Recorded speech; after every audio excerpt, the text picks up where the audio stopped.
Nagbabalik po muli ang inyong lingkod at nagbabalita ng mga balitang dapat nating malaman dito sa ating bansa. Ito ang Balitang Pambansa.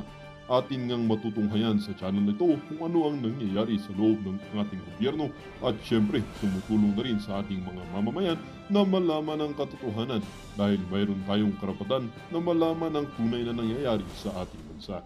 Ngunit bago natin panoorin ang balita, huwag niyo pong kakalimutan na mag-subscribe sa ating channel at pindutin ang notification bell para lagi kang maging updated sa ating mga bagong videos na ina-upload araw-araw. At sa ating mga solid viewers naman dyan ay maraming salamat naman po sa walang sawang pagsuporta. At syempre, huwag din pong kakalimutan mag-iwan ng like at i-share ang ating mga videos. At kung mayroon ka naman pang opinion, ang ating comment section ay bukas para sa inyong mga hinaing. Ito na nga mga kaibigan, ating panoorin ang buong video. Salamat po muli and God bless!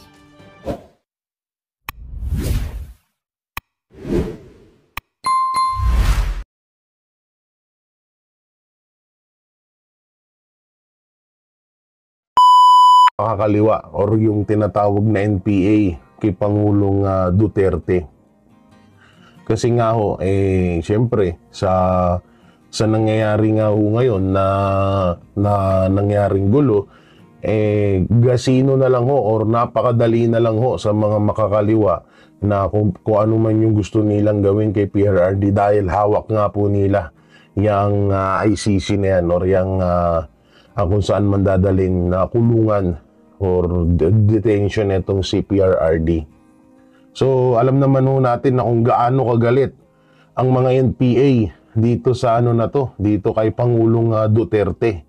No, alam na natin. So ngayon binigyan ho ng daan ni Pangulong Marcos Jr. Etong mga makakaliwa para maabot na nila at mabawian na nila si Pangulong Duterte. So napakasakit lang tanggapin na isang Pilipino, isang bayani ng bayan natin, naging bayani ng bayan natin na talagang nagmahal sa bayan natin, pinagkalulo ng isang bangag na presidente para sa kapakanan para sa kagustuhan ng mga makakaliwa. Sobrang sakit lang ho kasi 'di ba? Tinaguyod tayo, minahal tayo ni PRRD ng hanggang ngayon, simula po nung naging presidente siya ng Pilipinas, hanggang ngayon hindi ho nawawala ang pagmamahal ni Pangulong Duterte sa ating mga Pilipino. At hanggang sa naging Vice President na nga etong si VP Sara Duterte. So nakakabahala ho dito dahil kung dito nga sa Pilipinas grabe na lang ho ang pangwawalang niya at grabe na nga lang po kung gaano nila gipitin ang mga Duterte, lalong-lalo na yung mga NPA, talagang nakakatakot ho na nadala pa siya doon sa kuta ng mga NPA, doon sa pinaka leader ng mga NPA. Talagang delikado ho ang buhay ni Pangulong Duterte, no? So yun, nagpapasalamat din ako sa mga OFW na nandyan sa Netherlands na sumuporta kay Pangulong Duterte at hanggang ngayon nandyan sila at nakaabang kay Pangulong Duterte kung nagbabaka sakali na makita at makapag-update sila kung ano ang kalagayan ni PRRD. So yung marami rin hong nababalita ho ngayon ng mga sundalo, mga kapulisan na nagkukwit na or umaalis na sa kanilang tungkulin dahil hindi na ho nila malunok ang mga ipinapagawa sa kanila at hindi nila kayang panindigan na alipustahin, gipitin ang nag-iisang Duterte, ang nag-iisang Pangulong Duterte na nagmalasakit at nagmahal ng tunay sa ating mga kapulisan at sa ating mga sundalo. So marami ho ngayon na nakikita natin sa mga Facebook, sa mga saan man social media platform na talagang nagkukwit na ho sila. At ang masama nga ho dito may pananakot na naman ho. Hindi ko lang po alam kung 100% na totoo Pero sasabihin ko na agad sa inyo para magkaroon po kayo ng idea, at sana wag ho kayong matakot kasi may mga kumakalat pong issue na kung sino daw yung mga nag-share ng mga video pampatungkol sa mga sundalo at pulis na nag-aalisan na sa kanilang tungkulin dahil hindi nga ho nila malunok ang pinapagawa nila at hindi nila kayang kalabanin si Pangulong Duterte. May mga pananakot na naman po na ginagawa itong mga anti-Duterte. So ito lang masasabi ko dyan mga kababayan, wag ho tayo matakot, wag ho tayo matakot, kalayaan po natin yan. Kalayaan natin at wala hong kaso sa pag-share ng video, no? Na kung ano man yung tunay na ina-impormasyon, tunay na balita, wag ho kayong matakot. Kung sa totoo nga lang po, eto, bibigyan ko lang ho kayo ng sample. Kaming mga banateros, sandamakmak na ho ang kaso namin, sandamakmak na yung threat sa amin. Sobrang daming pananakot na ginagawa sa amin, pero andito pa rin kami, nakatayo, andito pa rin kami, naninindigan sa mga prinsipyo namin, andito pa rin kami, pinaglalaban namin ng mga Duterte dahil alam naming nasa tama kami.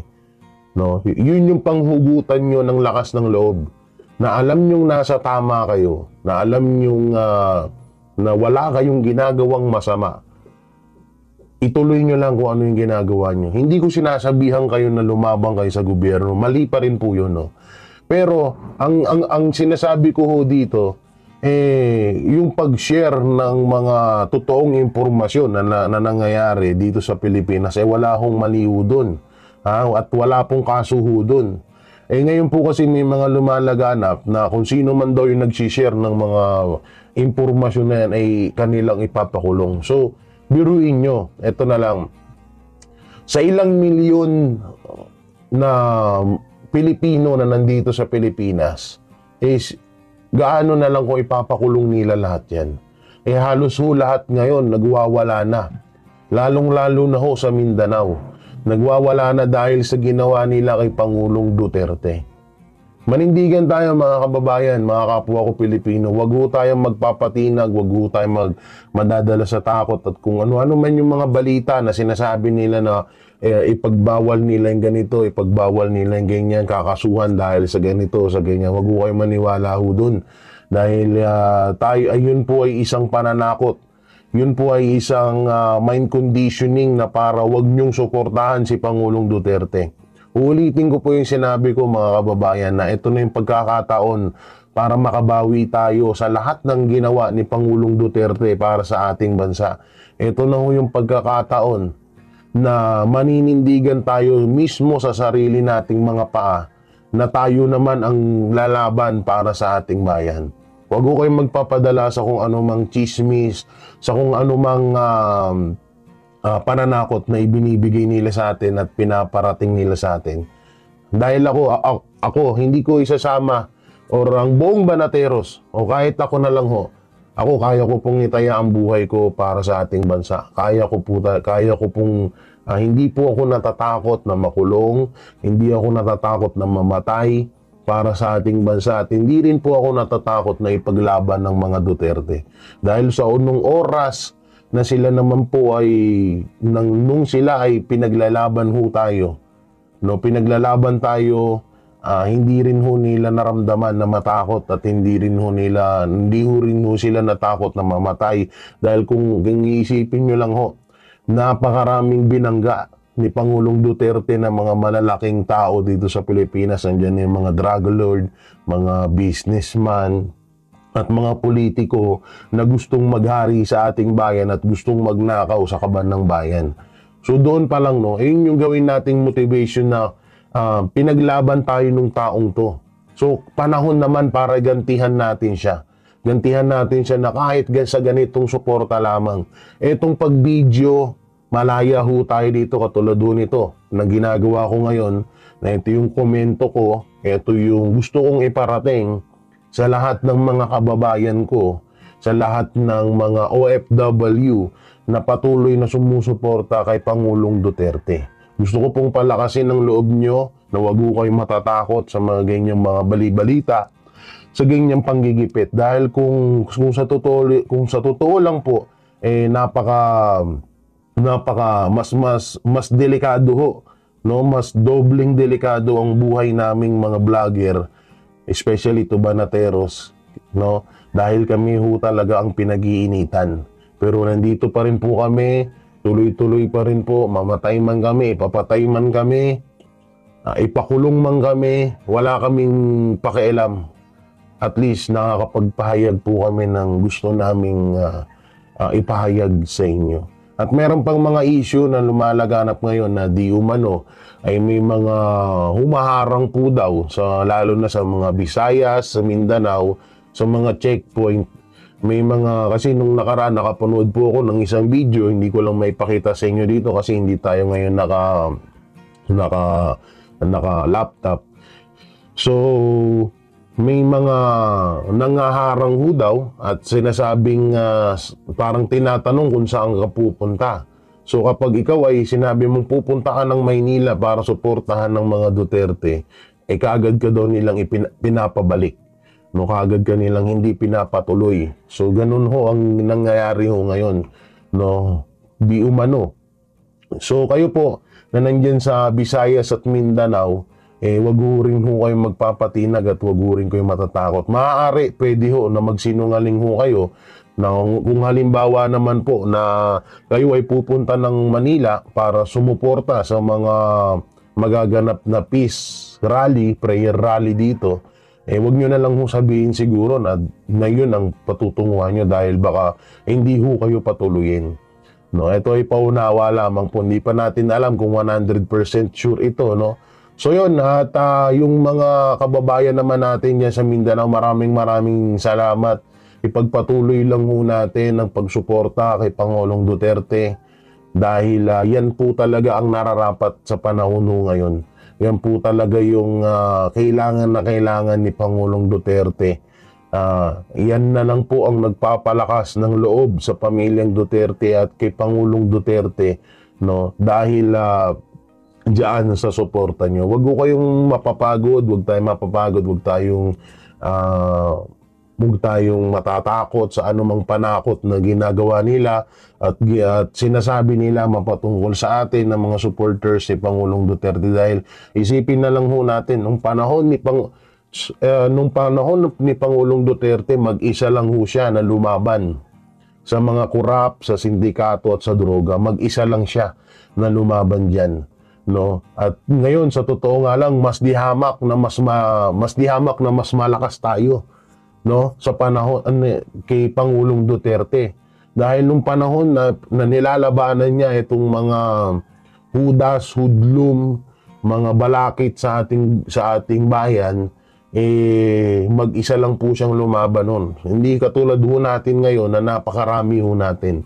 Tandaan niyo po, nasa atin ang pinakamalakas na kapangyarihan, no, pinakamalakas na puwersa sa lahat ng anumang bagay.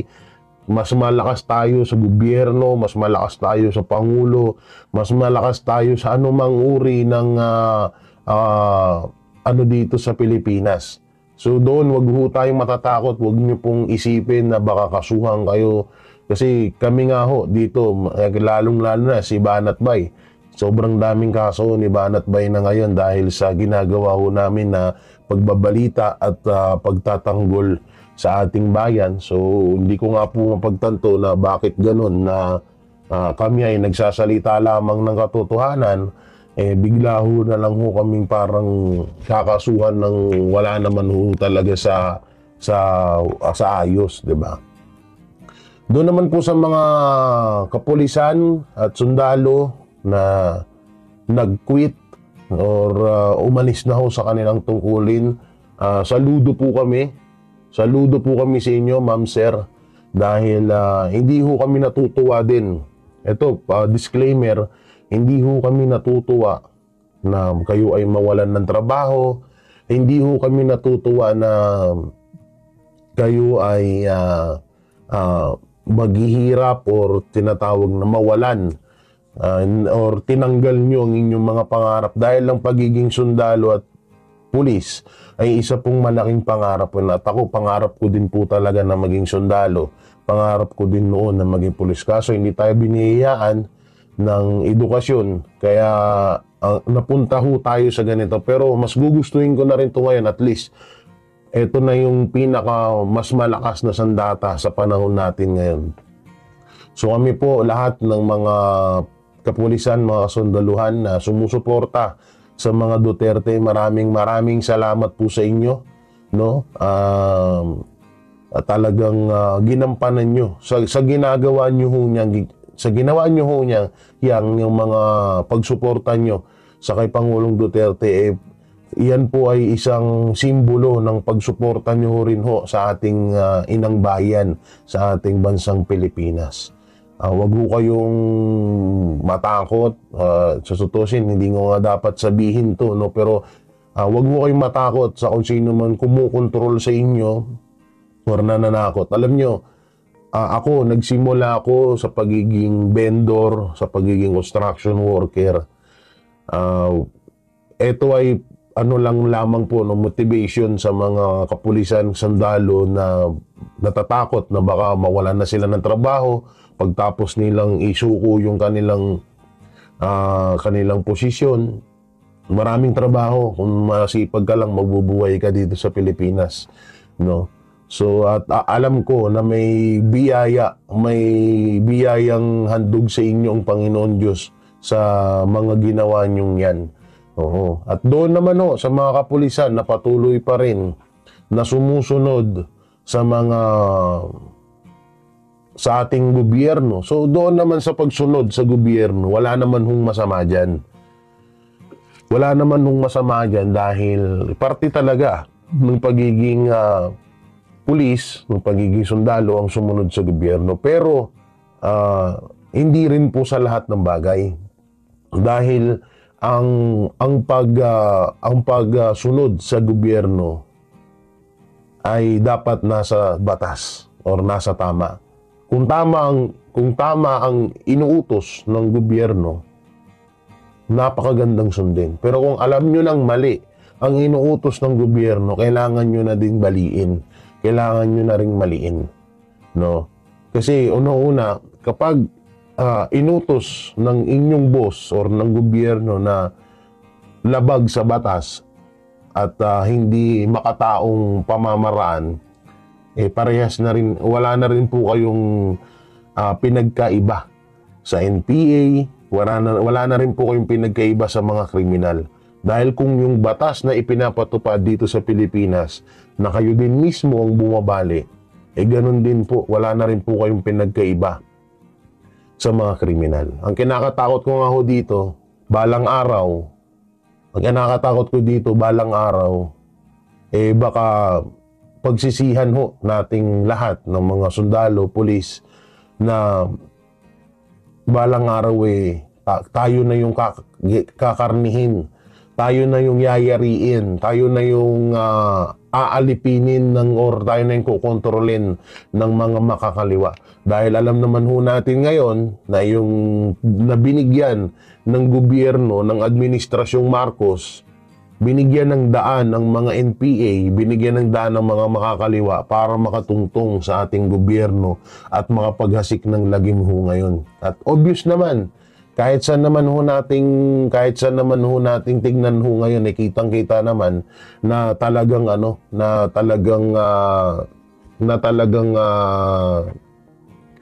binibigyan nila ng pwesto, binibigyan nila ng lakas ang mga makakaliwa na pinuksahan na ho yan ni Pastor Apollo Siquiboloy, pinuksahan na ho yan ni Pangulong Duterte.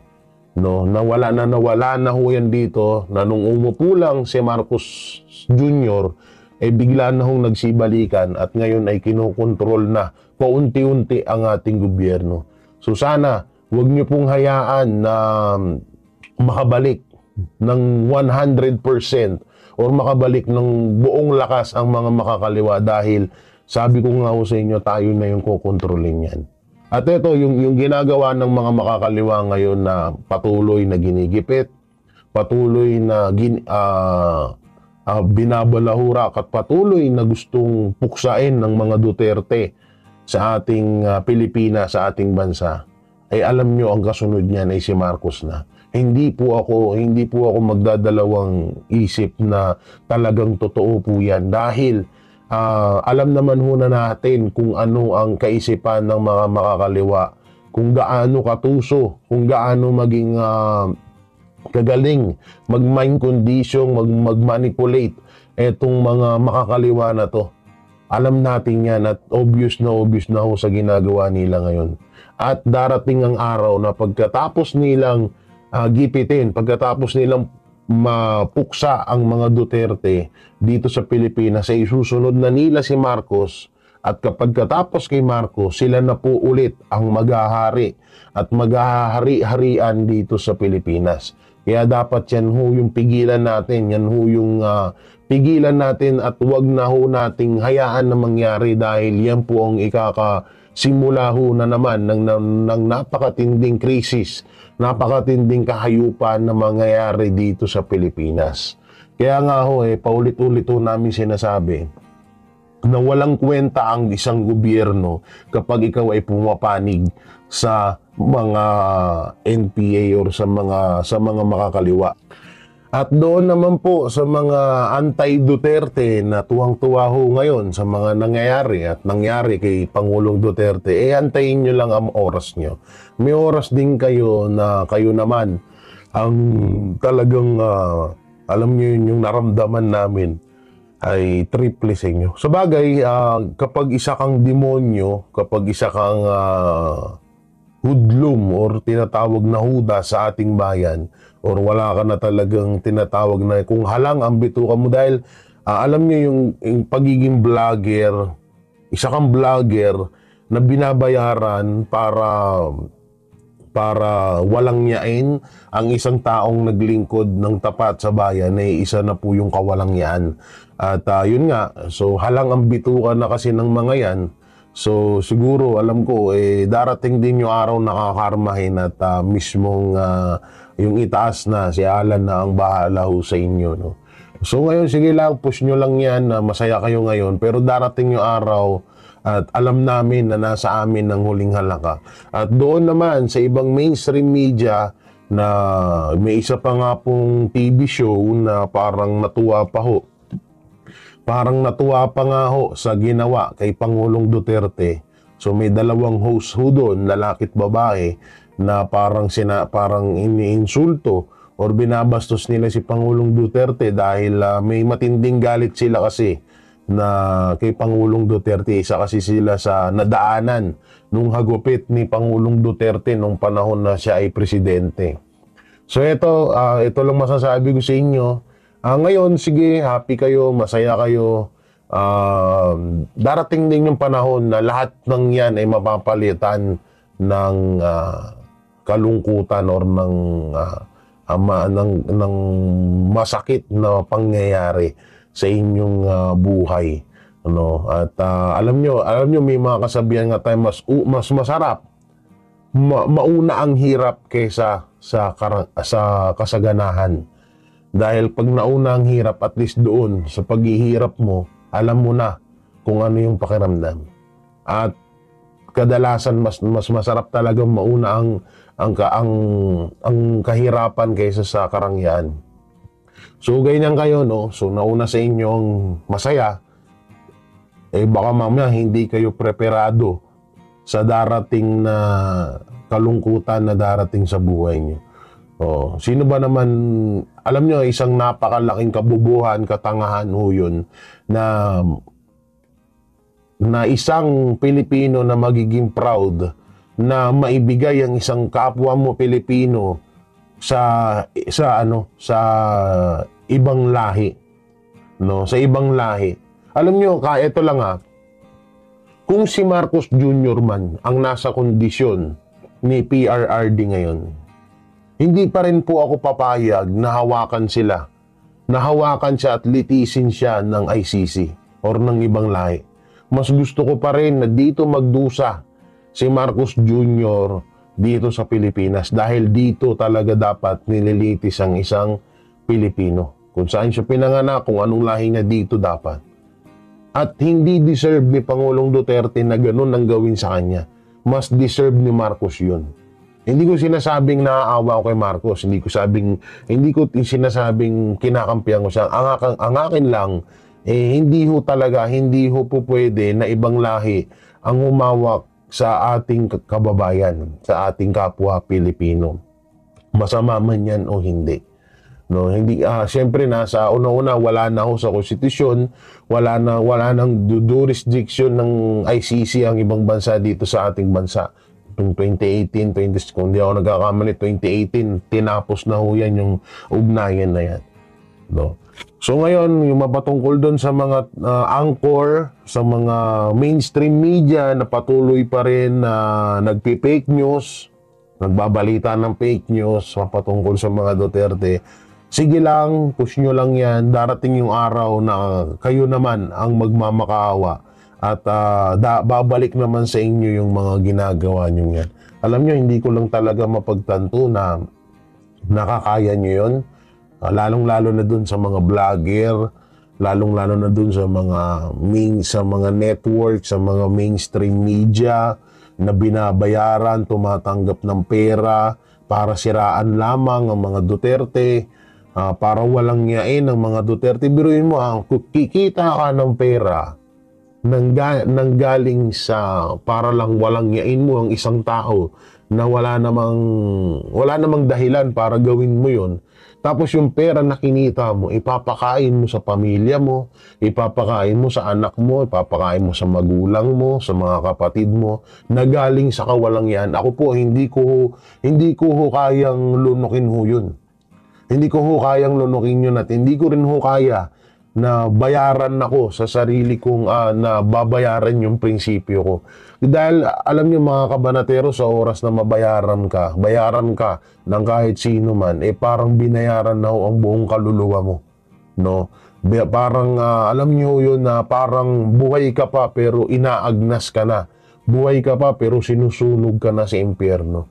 Dahil yung bayaran ka para magsalita, bayaran ka para magsalita ng mali, magbalita ng mali, magbigay ka ng impormasyon sa kapwa mo tao, sa kapwa mo Pilipino na mali ang pinaparating mo. Isang kademonyohan po na gawain yan. No? At yun nga, hindi ko mapagtanto talaga hanggang ngayon na bakit may mga ganyan tao nakapit sa patalim. O, lalong-lalo na ho dyan sa mga vlogger na binabayaran sila at buti sana kung yung binabayad sa kanila ay galing talaga sa pinaghirapan nung taong yun hindi. Masama ho dito ay galing pa ho sa buwis, galing ho sa kaban ng bayan yung ibinabayad sa kanila. Di umano, dahil meron naman ho tayong video dyan na mapapakita na katibayan na may nagsasabing isang vlogger na nandoon, lumabas nga yung link na yon, yung video na yon, yung audio na binabayaran sila ni Martin Romualdez. So, huwag na tayo magpaligoy-ligoy. So, nandun naman yun sa video na yun.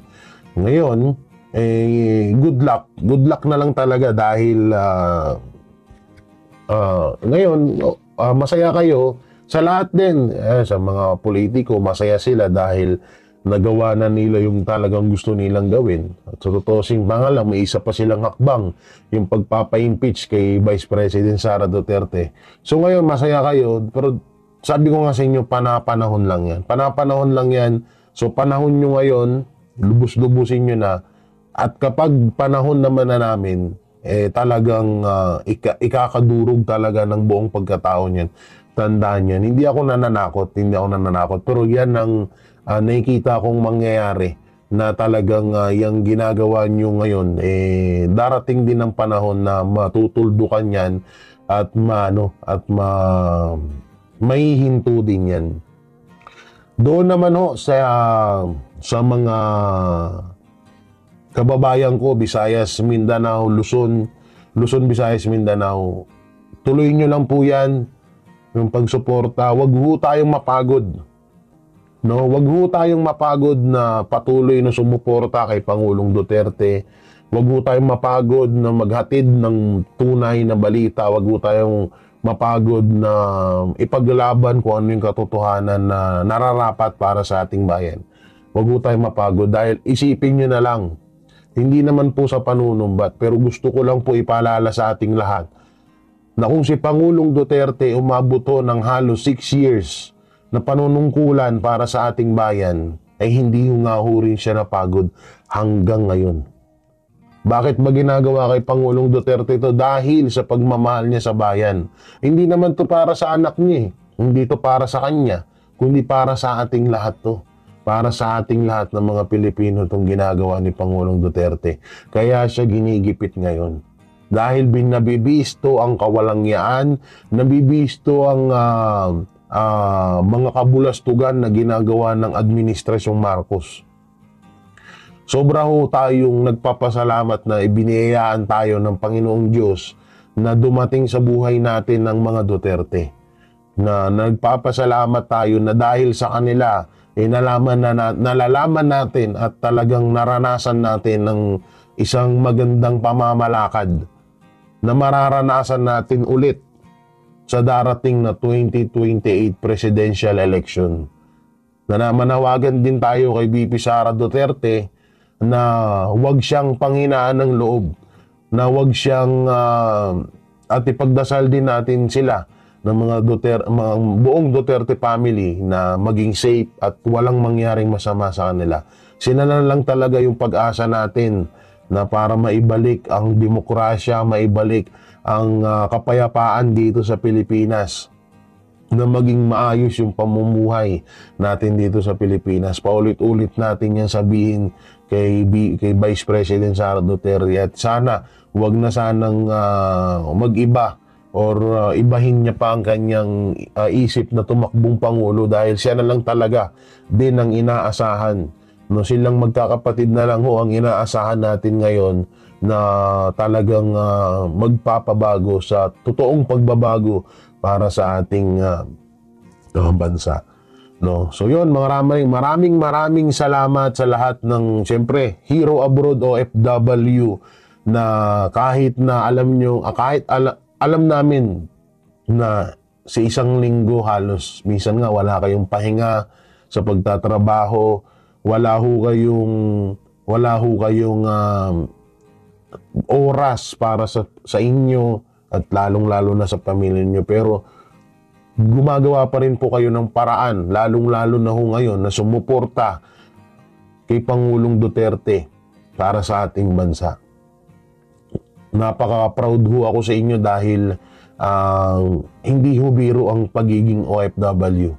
Na malayo ka sa pamilya mo, na malayo ka sa mga anak mo, asawa mo, magulang mo, tapos pagdating niya sa ibang bansa, kayod kalabaw kayo, wala kayong pahinga na sa sarili nyo. Nakaka-proud kasi sa kabila ng lahat na yon, nandyan pa rin ho kayo para manawagan, isuportahan ng Pangulong Duterte na maibalik na dito sa Pilipinas. At syempre, doon din sa iba't ibang mga relihiyon dito sa Pilipinas na patuloy na sumusuporta kay Pangulong Duterte.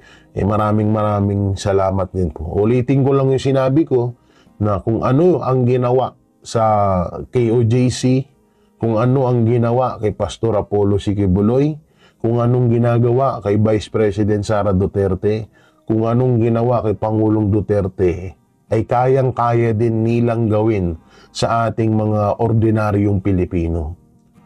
Kung si General Torre nga ho ay ganun lang ang tingin niya kay Pangulong Duterte, paano pa kaya sa atin?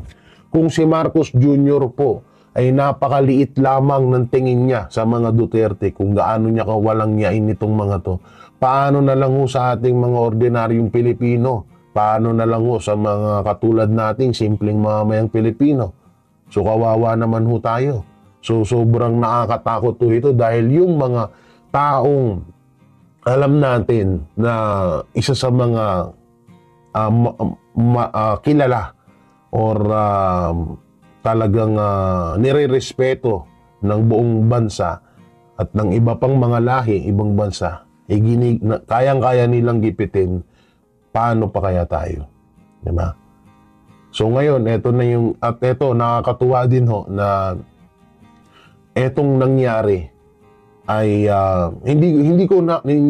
disclaimer, hindi po ako masaya sa nangyari kay PRRD. Hindi rin ho ako masaya sa nangyayari ho ngayon. Pero nakakaano lang dahil dito natin patunayan Katulad nung sinasabi namin noon na marami din kahit maraming tumawa, maraming hinusgahan kami, lalo na kaming mga Banateros brothers. Hinusgahan kami dahil sinasabi namin noon na ipaglaban natin si Pastor Apollo Sikibuloy, ipaglaban natin ang karapatan ng mga miyembro ng KOJC dahil parehas kababayan pa rin natin yan. Maraming na tumawa noon nung kasagsagan ng pangyayaring yon. Pero eto na ho, no? Lumalabas na ho yung sinasabi namin na kung kayang gawin kay Pastor at sa KOJC, kayang-kayang gawin sa lahat ng mga Pilipino. So eto na, nangyari na. Ginawa na kay PRRD, ginawa na kay Pangulong Duterte, ginawa na kay Vice President Sara Duterte. So hahayaan pa ba natin na may sumunod pa? Hahayaan pa ba natin na kasi ang nasa playbook ni Marcos Jr., tanggalan ng prangkisa ang SMNI dahil alam naman ho natin, ang unang nasa playbook ni Marcos, tanggalan ng prangkisa ang SMNI para hindi makapagbalita ng totoong nangyayari sa Pilipinas at sa kabulastugan na ginagawa ng Administrasyong Marcos. Pangalawa, buhayin ang matagal ng kaso na hindi na talagang sarado na, talagang patay na yung kasong yun. Buhayin yung kaso na yun at isampa kay Pastor Apollo Sikibuloy para manahimik ang SMNI, para manahimik ang KOJC, para hindi malaman ng buong Pilipinas kung anong kawalangyaan ang ginagawa nila. Pinakulong nila si Pastor sa matagal ng kaso na patay na binuhay lamang nila. Pangatlo, i-impeach si Vice President Sara Duterte na ngayon ay talagang kanilang pinupukpok ang Senado para gawin yun. Pang-apat, Duterte ipahuli sa ICC. So tingnan nyo na lang, no? Grabe kawalangyaan ng Administrasyong Marcos. Talagang ito ay maituturing natin na kapag ikaw ay nakikita kang hadlang, sa daanan ng Marcos sa kanilang pangarap na maging panghabang buhay na mamuno dito sa bansa, ay gigipitin at gagawin nila ang lahat para mawala ka sa daanan nila na yun, sa landas nilang yun.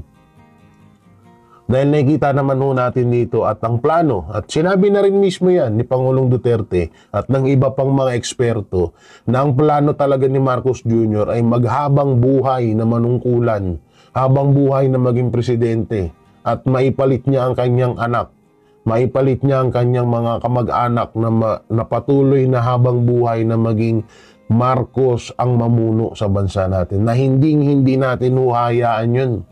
Wag na wag ho nating hahayaan yun.